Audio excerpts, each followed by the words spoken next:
There's one thing that I've noticed is that I feel like I forget who.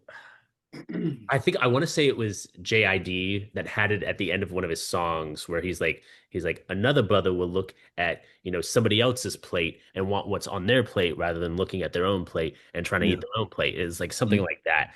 Yeah. Um, have you noticed that like especially within the Black community, it feels like we don't support each other the right way or enough in general? Because Chase, I want Chase to answer that question. go for it, Chase. Yeah, I obviously like I'm not black, so I can't speak for that completely. But I do think that there is a stronger sense of camaraderie within the black community than white people Really? specifically. And what I'm going to say is I've never in my life heard other white people, besides maybe like white people I want to avoid, who sit there and they talk about like the camaraderie with fellow white people. Like Sounds starting kind of to scary seep in a sometimes, little bit actually. now, like some people were having conversations, but like I don't think white people see themselves as a race, right? Like, and specifically I'm talking about, in America. Yeah. Mhm. I think it's becoming more apparent, and that's why you have these kind of pushback towards DEI, the pushback towards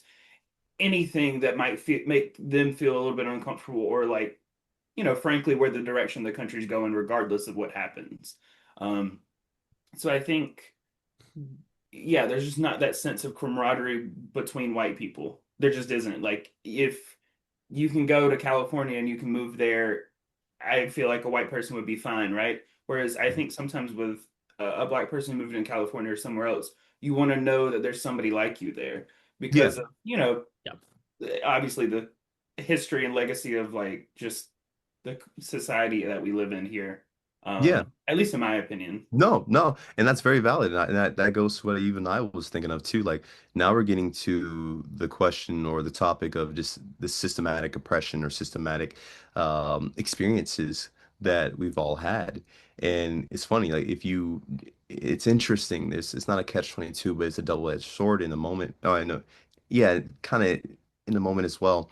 Because in this moment, like if someone were to say, like, yeah, I'm looking for some white brothers out here, like that sounds kind of scary. Yeah, Sounds like a clan. to run. Yeah, yeah, yeah. So unfortunately, I mean, because of the history of America, like unfortunately, even for white people, I kind of feel bad for them in that sense because they can't be like, oh yeah, we have a white brotherhood. Like they can't say that because it sounds scary, and that was based upon oppression in the past versus with black people.